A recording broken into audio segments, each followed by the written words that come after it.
I'm on a journey across North Korea. And after a week, it's time for me to leave the capital, Pyongyang. On my way, I pass under the imposing arch of reunification. Wow! It's impressive. Reunification of Korea might be the aim of the leadership, but the reality is this is still a country divided. North Korea. It's a brutal dictatorship. A country shrouded in mystery, suspicion, and fear. But after a week, wow, I think I'm getting past the stereotypes. This is a culture where reverence to the great leaders is all. And the sense of mass unity is so strong. And now I've gained access to areas of the country that are normally off limits, to understand the war that divided Korea. It's interesting to hear your side of it, because we were told we had won, and you believe you had won. To learn about its ancient past, and what the leadership claims it has planned for the future. This street was all built in a year. Traveling away from cities, I'll be meeting the people of rural North Korea. So that's your older brother? What do you want to do? Once again, I'll be accompanied by local guides, but maybe they're the ones who will reveal the real North Korea. Criticizing our leaders is like criticizing ourselves. A land of mountain ranges, beaches and forests. I'm about to discover a very different side of the DPRK.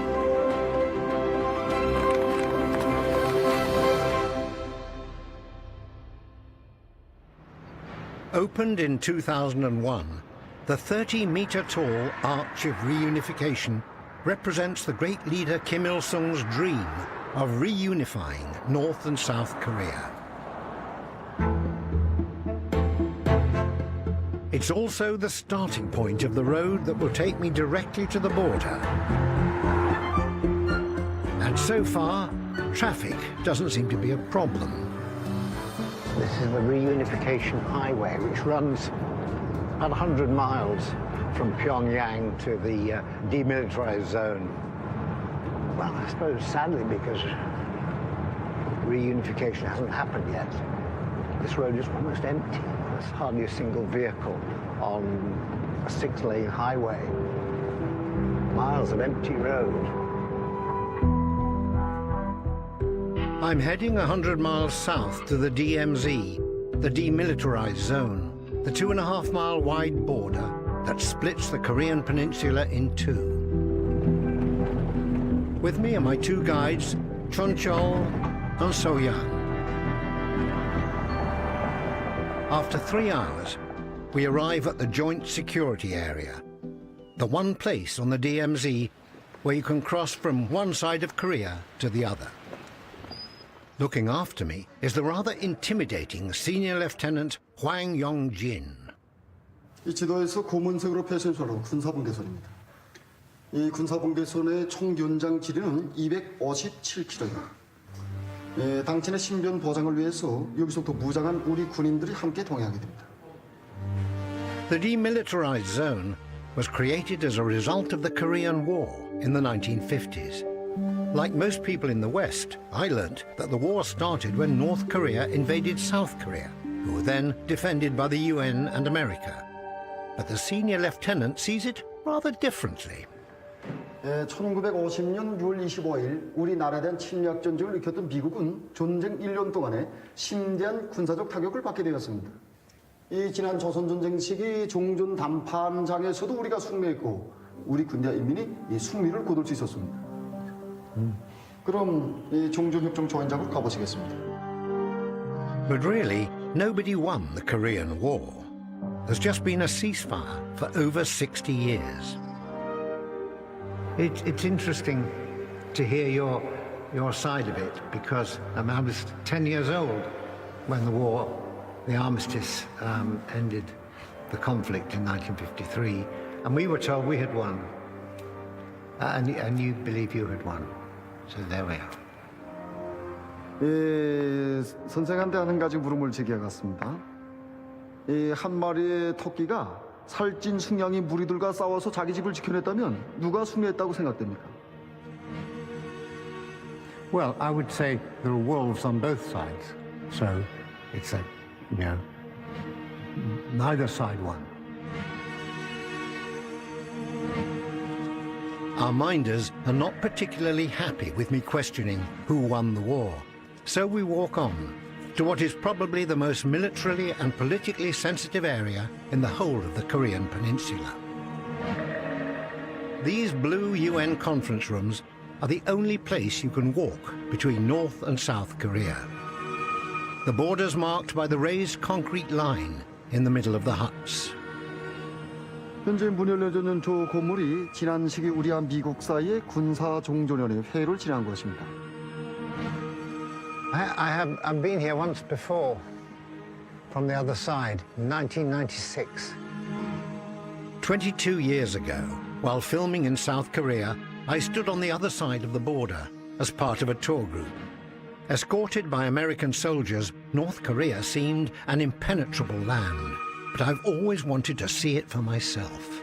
If you wish to make a crossing into North Korea, please do so at that end of the table. North Korea. And more than 2 decades on, here I am, this time crossing from north to south. The atmosphere is still tense.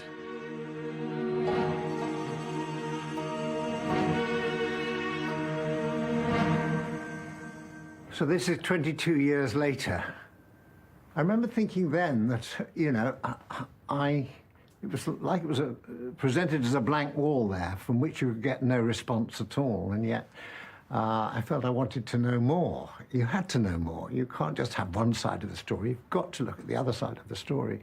So it's rather, I'm rather pleased that I'm given the chance, I have been given the chance today to see the other side as well. So this time I don't have to go back and out the door as we did before with our large group of people.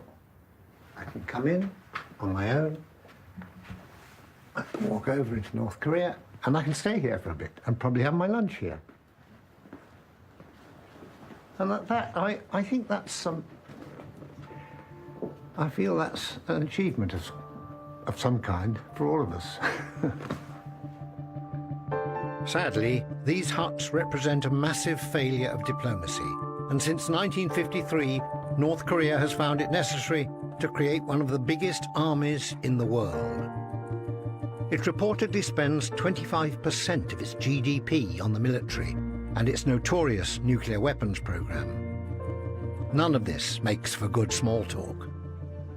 Nuclear warheads and nuclear missiles have cost your country a lot of money to develop.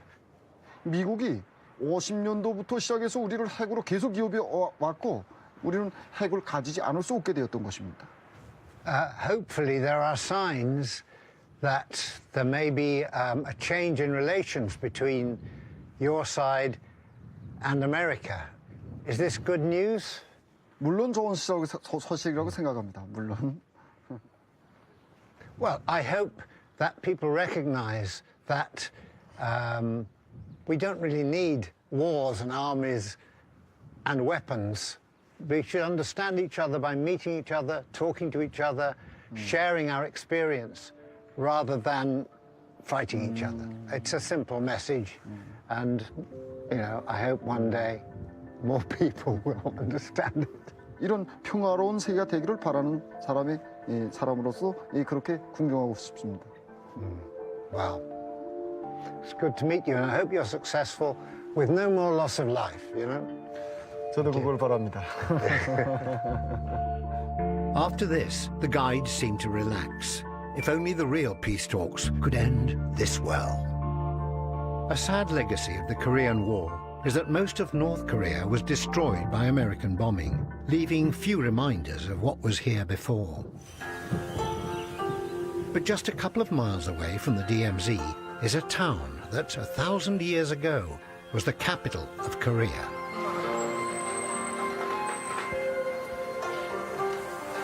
This is Kaesong. During the Korean War, it was part of South Korea, so was spared bombardment.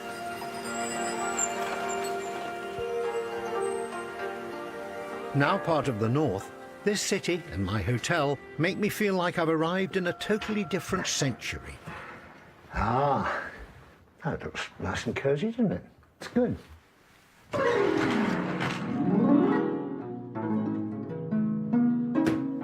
The buildings in the hotel are over 100 years old, and as night falls, the guides and I are entertained by a night of Korean traditions.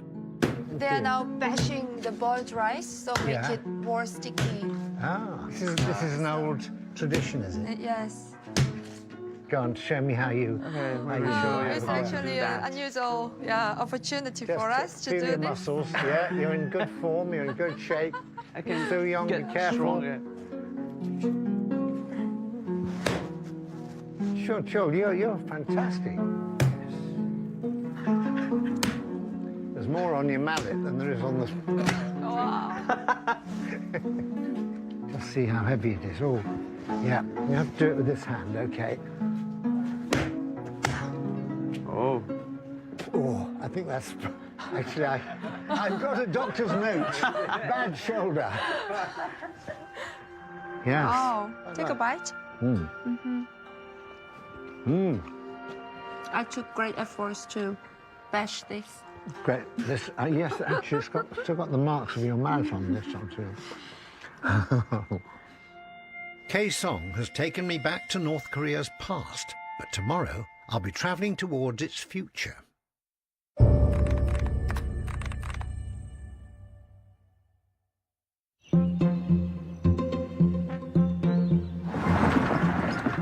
The next morning, it's time to leave North Korea's history behind us.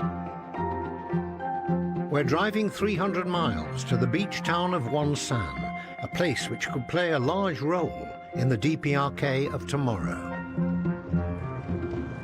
But the roads are getting worse. Just about sort of halfway now. This is the main road, and yet it's pretty rough. The surfaces can be quite bouncy.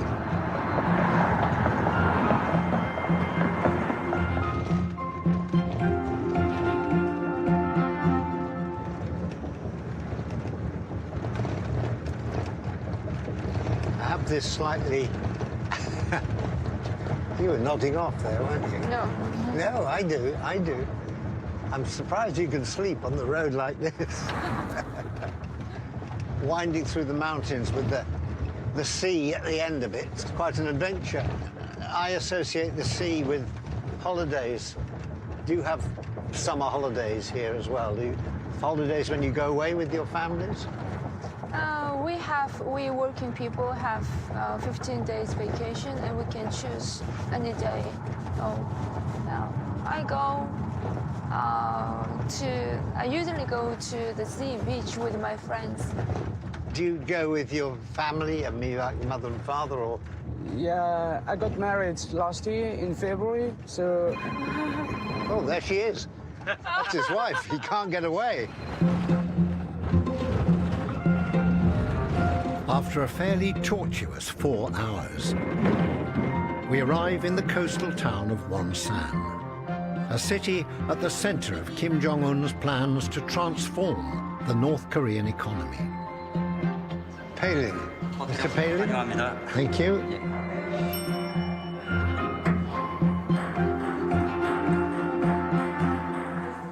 I'm hoping the ping pong won't keep me up.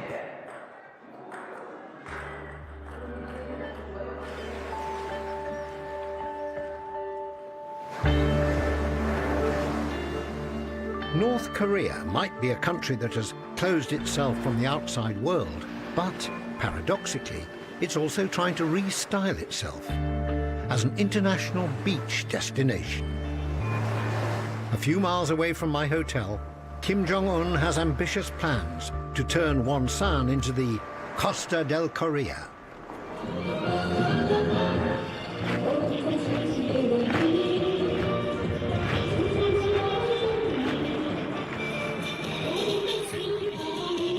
There's a huge construction project here in Wonsan to create a new resort, and a massive amount of workers have been brought into the city. And these women here are here every morning, and other groups all over the city to encourage the workers to build this extraordinary place in extraordinary fast time. I can't see it happening for HS2, but maybe they'll learn a thing or two. Holidays to North Korea might sound unlikely, but it's already a popular destination for the Chinese, and international tourism is seen as a potential future growth area.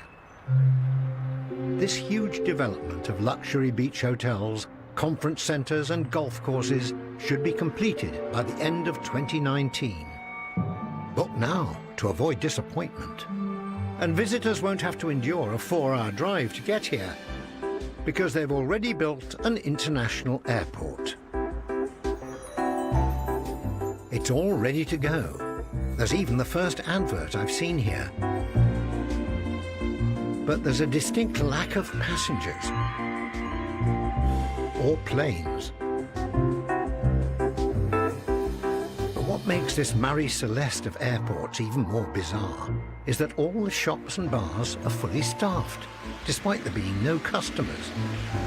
안녕하세요. I suspect they're here for our benefit.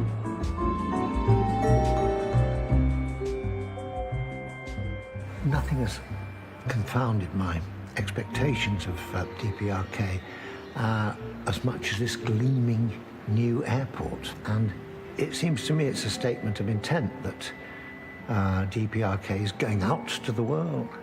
Come here, you know, in order to fill this place, they've got to have people from all over the world coming to the country. So it means that the country itself will have to be seen by the rest of the world as the benign and welcoming host, rather than an, you know, possible bad boy.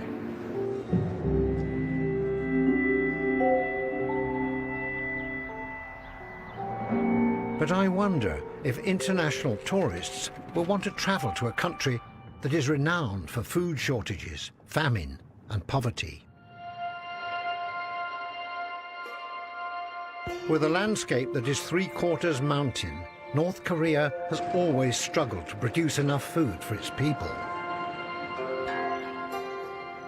This is the Cheonsam Cooperative Farm, a few miles outside of Wonsan, and I'm joining farmer Kim Hyang-hui in the fields. 안녕하십니까? 예, 안녕하십니까. Okay, Michael. 반갑습니다. 이렇게. Thank you. 예. You show me. 예, 이렇게 엎드려서 Okay. 이렇게. Is it rice that you grow mostly? 예, 여기선 벼를 기본 주작으로 합니다. 여기서 밭에서 이제 강냉이 심고 이 후작으로는 이제 남새 심습니다. Due to a lack of machinery and fuel, most farm work is done by hand. 나보다 잘 못하지요, 뭐. No, there we are. Put it on top. Put it on top, yes. How am I doing, all right? 우리 자체로도 다 합니다. 일할 줄 모르는 사람은 와서 좀 불필요하죠, 뭐 우리한테. Well, that's honest. That's honest. North Korea's food shortages hit their peak in the mid-1990s, thanks to a fatal combination of flooding and the end of food imports from the collapsing Soviet Union. Aid agencies estimate more than 1 million people starved to death, and it's something I've been warned not to bring up. We remember hearing in the West that you had very bad shortage of food in the 1990s. Are things much better now? 예, 지금 많이 났습니다. I'm starting to get used to North Koreans shutting down when I ask uncomfortable questions. Food supplies might be getting better, but malnutrition is widely reported, And though the government may not like to admit it, the country still requires tens of thousands of tons of food aid each year. Ah, this is your house. That's very nice. Very good. 네, 여기 이렇게 예, 텃밭에다 이렇게 배추랑 심어서 이제 김치랑 담가 먹고 이렇게 하는. Ah, is this your 예, son? 우리 아들입니다. Ah, 안녕 함순이. 영어로. 하습니다. Nice to Very nice to meet you. Oh, very good. 예, English. Yeah. Ah, thank you. Thank 들어오십시오. you. 여기가 우리가 사는 방입니다. Very nice and comfortable. This is Don't my have family. John. Ah, My father, mother, oh, really? brother, sister, my. Yes, there they are. So that's your older brother? Yes. What do you want to do? Army? Oh, 이 사진은 제가 그 김정은 원수님으로부터 물고기 선물 받고 사진 찍은 겁니다. 아주 맛있었습니다. 지금도 계속 그 맛이 예, 살아납니다. yeah. Hyang Hui offers to make me some food, so I offer up my services as an English teacher. And what's that? Clock. Clock. Brilliant. And what's that? Hand. Hand. Put out your hand. Hand. There you are. Hand. Hand. Yeah, my hand, your hand. Hand. That's good. Yeah. And let's see. What's that? Tree. Hey, brilliant. That's great. Before I leave the farm, my host is very insistent I try some local food. Oh, this is your kimchi. 예, 김치. Ah, lovely. Yes, thank you. Under the watchful eye of the great leaders. Tell me what. 제가 담근 건데 한번 맛보십시오. 어떻습니까, 맛이?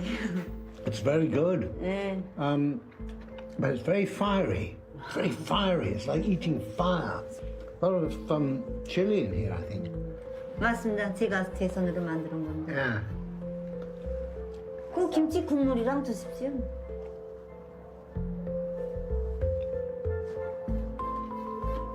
Thank you. I've been charmed by this family home, but I can't help but think this generous hospitality is partly to give me the impression that food is in plentiful supply in the DPRK. It's been a busy day. So busy that it's easy to forget it's my 75th birthday. But the guides and my crew are not allowing me to forget.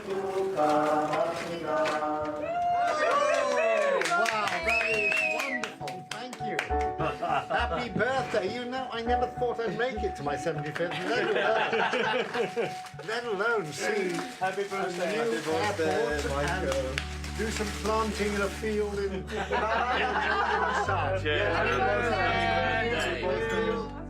You know, however old you get, there's always a job for you in the DPRK.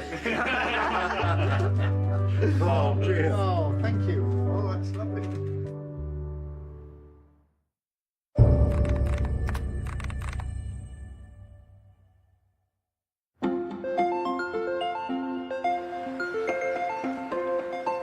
The next morning, it's time to leave Wonsan and head to a place that some say is the most beautiful in North Korea. We're on our way to Mount Kumgang, and the weather's sort of changed completely from yesterday. In fact, Korean weather's a bit like British weather. You get one day of sunshine, the next day of gloom and drizzle. But it's rather attractive along the coastline here. We're driving to the Mount Kumgang region. It's just 80 miles away, but with North Korean roads, it's another back-breaking 3-hour journey. So now we're suddenly into the mountains. I say fairly suddenly, they have, in the last few miles, climbed a lot. As we arrive in Mount Kumgang, the rain clears, allowing us to begin a hike up the Koryong waterfall. After 2 weeks, So Yang feels much more like a friend than an official guide. colour of those boulders. They're so white compared to all this. It's beautiful. Yeah, the rocks are very unique. They are, aren't they? Do you like doing this? Hiking? Yes, Walk. yeah. I want to get some more fresh air and relax, and thinking of nothing else but the nature. It's good. For the first time since I arrived in the DPRK, I feel a great sense of freedom. Wow, look at that. I mean, the Rockies or North Korea? Take your pick.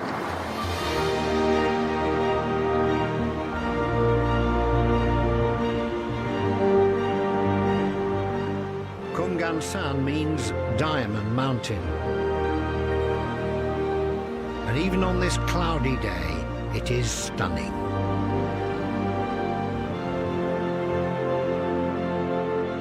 That's nice. Let's stop down here. Shall we? Whoops. I'm hoping this is a good place to have a more open conversation about our two countries. I find your country so very different from ours, and yet sometimes very similar. I mean, how do you get your news of what's going on in the country? By mass media, TVs and radios, and by newspapers as well. What they tell you about Britain? How we live? Be honest, you can be honest. The British, we feel, Yeah, I mean... by appearance, you look so different, but, Yeah. and... I was thinking about, our way of life, which is really based on freedom of speech and freedom of thought, and people can wear what they want and they can dress what they want and they can be as rude as they want about their leaders, Presumably you think that's not a good thing. It's your freedom. It's your freedom. You can do what you want, and we have got our own style, and you have got your own style, and your citizens can do what they want, and And your citizens can do what they want too? Yes. I mean, at home, one difference between, I suppose, your culture and ours is that we can be very rude about our leaders. And here I feel you just have a different way of looking at things. Because our leaders are very great, and the leaders are not individual. They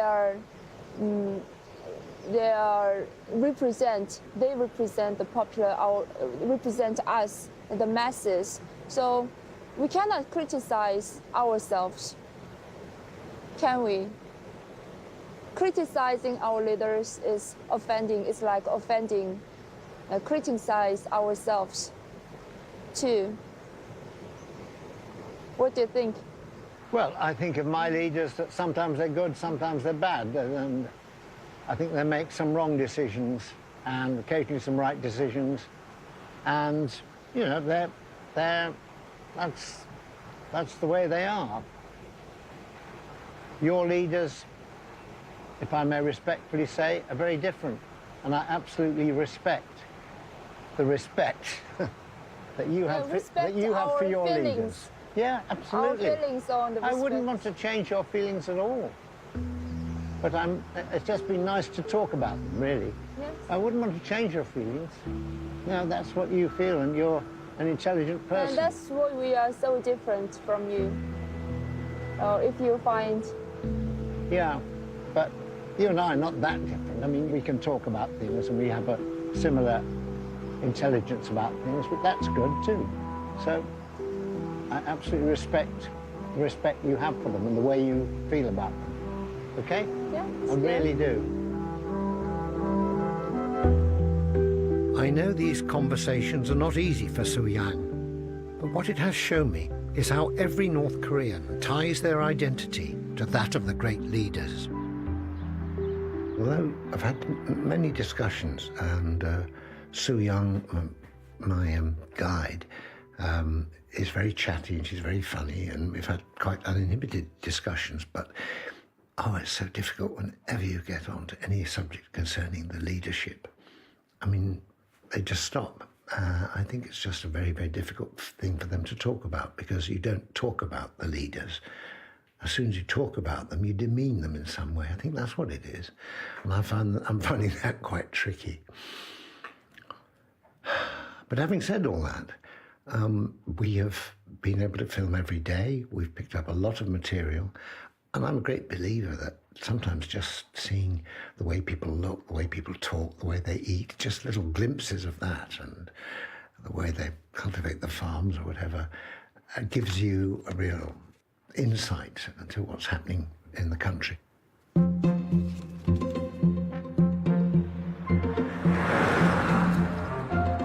The next morning, we make a speedy return to Wonsan. Thankfully, this is my last North Korean road trip. After this, I hope to catch a plane from Wonsan Airport up to Mount Paektu, the place where the story of the Kim dynasty began. And when we arrive at the ghost terminal building, things seem to have changed. Ah, there are people everywhere, and a gate. Hey, a boarding card. Thank you. Thank you. Yeah. Bye-bye. But after checking in, things seem to grind to a halt. Well, there's been a bit of a hiccup here because the mist you can see is cloaking Busan Airport, and the plane that's taking us up to Mount Paektu cannot take off from Pyongyang to come here until this is all cleared. So we don't quite know when we're going to actually be seeing the plane and getting on board. So meanwhile, we just hang around the airport. At least it's not going to get too crowded, because this is the only flight of the day. After our slightly awkward conversation yesterday, I'm hoping Su Yang is not too annoyed with me. Fish slapping dance. Fish slap. And maybe this might make amends. This is what I used to do a long time ago before I became a serious person. That's me.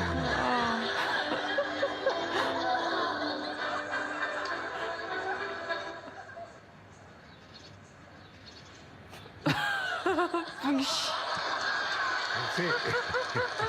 So is it a live fish or a dead fish? Well, it was a dead fish, yes, but a live human being. I was alive. The fish really was dead. hit? Yeah, it hit quite hard. It was a big pike. So funny. But suddenly, the airport manager, who frankly has little else to do, has some news. 그때부터 그다음에 먼저 제가 저기서 나가서 예? 그렇게 합시다. Oh yeah, take it off, but But yeah, it will take, then it'll be 40 minutes. After hours of inertia, there's a sudden rush of activity, and the plane arrives from Pyongyang. Air Koryo, the country's national airline, has one of the oldest fleets in the world. This one was built in 1967. Well, it's happening. Here's our plane. We think it's an Antonov, Russian plane. It says 6F, but there isn't any. There's no 6F. So I think I'll just sit here. Finally, we're on our way.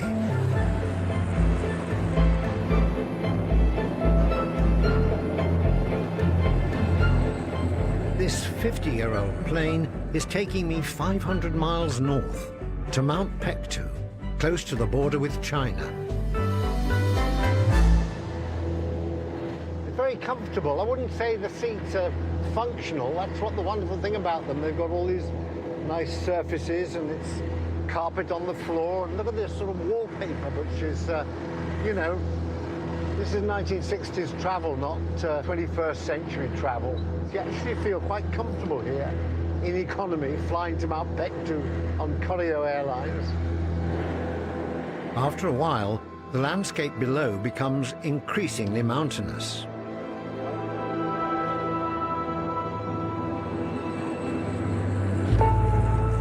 I'm relieved when the wheels eventually touch down. As we disembark, I find myself in a very different looking part of the country. Well, Mount Pektu, the mountain we've come all this way to see, is just there, just below where the sun is setting. I mean, it's not one great peak, it's a sort of a group of mountains, but it's out really over there, just where the sun and the dark clouds are gathering, so you can't actually see it, but you can sort of feel it. But as the sun sets, the clouds clear and the snowy peaks reveal themselves. Ancient Korean legend has it that the mythical leader Dangun, who created Korea, was born at Mount Pektu thousands of years ago. But this area is also home to a slightly more recent legend.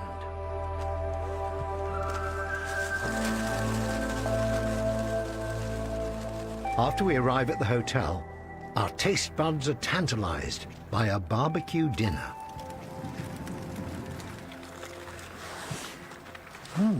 Oh, good. Well, basically a potato that's been toasted on the fire, so it's quite dark. You can see that? Well, you can't see that, and I can't see it. I could be eating a dead mouse, but, you know, it actually, I'm told it's a potato. That's just well good. Thank you. Thank you. It's hard to believe that these rustic surroundings gave birth to the ruling Kim dynasty.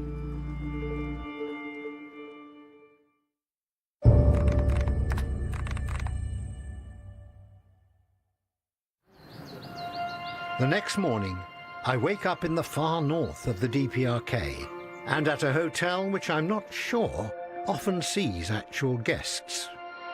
But those who make it this far are probably here to see Mount Pektu, a place where Kim Il-sung, the first leader of the DPRK, made a name for himself.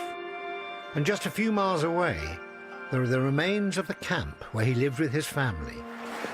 우리 백두산 미령은 1986년도에 발굴되었습니다. I'm given a military guide to show me around the rebuilt camp.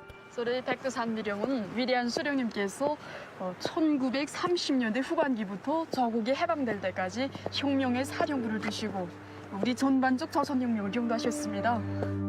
During the first half of the 20th century, Korea was under hostile occupation by Japan.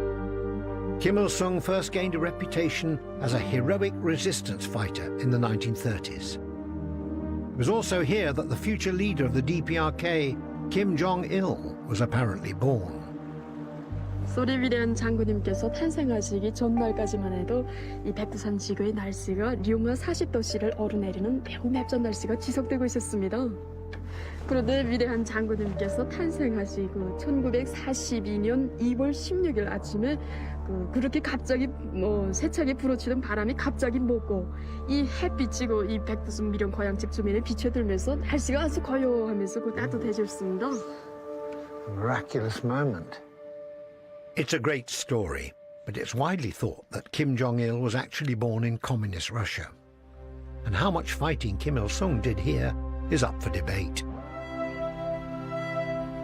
But while the West sees the Kim dynasty as a dictatorship, here they're worshipped as heroes, defending their country against Japanese and American invaders. And it's this version of history that has helped them to hold on to power for 70 years. Well, that's a pretty sensational view of Mount Pektu. This is a place where a lot comes together. The thousands of years of Korean history symbolized, enshrined by Mount Pektu itself. And then just behind me here, the monument of the founder of the DPRK, Kim Il-sung. The past and the present coming together here. As I look at Mount Pektu, a place that has been sacred to all Koreans for thousands of years, I can't help but wonder if the great leaders and their giant statues will be around for quite as long. But it's time for me to leave. Our plane is ready to take us back to the bright lights of Pyongyang. My time in North Korea is drawing to a close.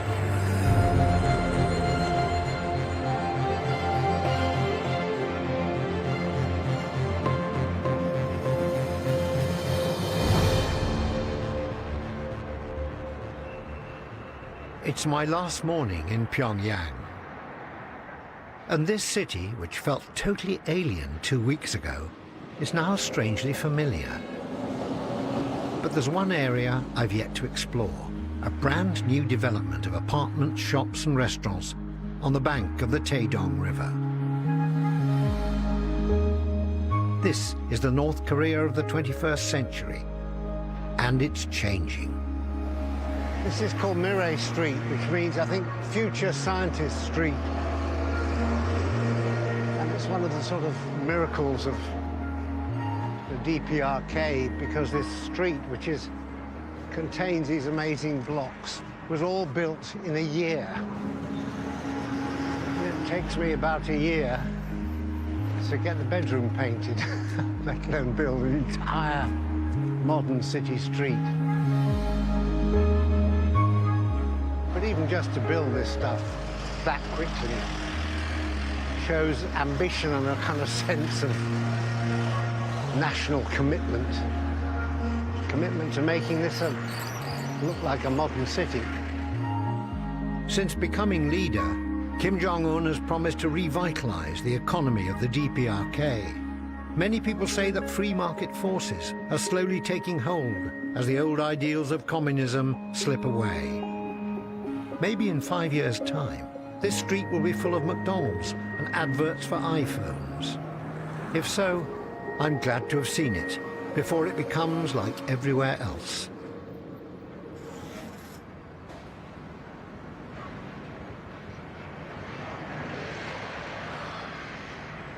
When I first looked out over Pyongyang, I can remember feeling very wary, apprehensive.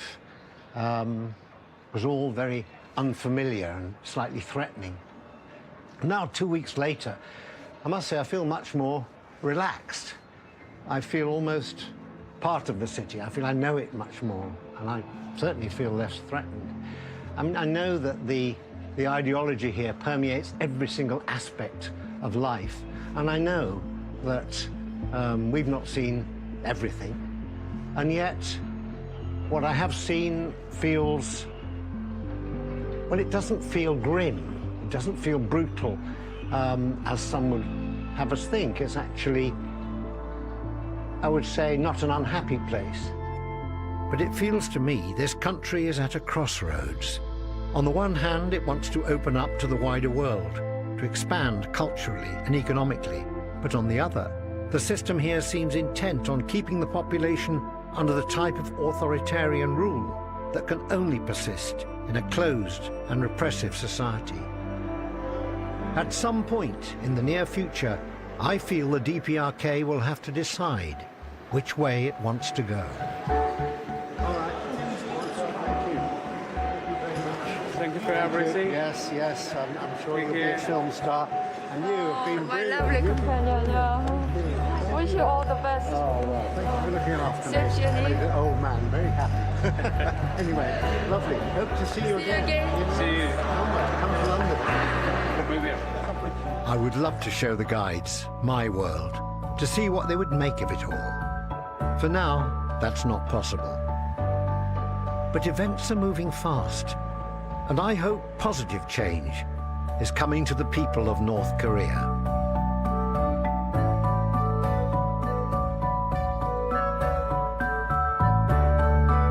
Fascinating stuff.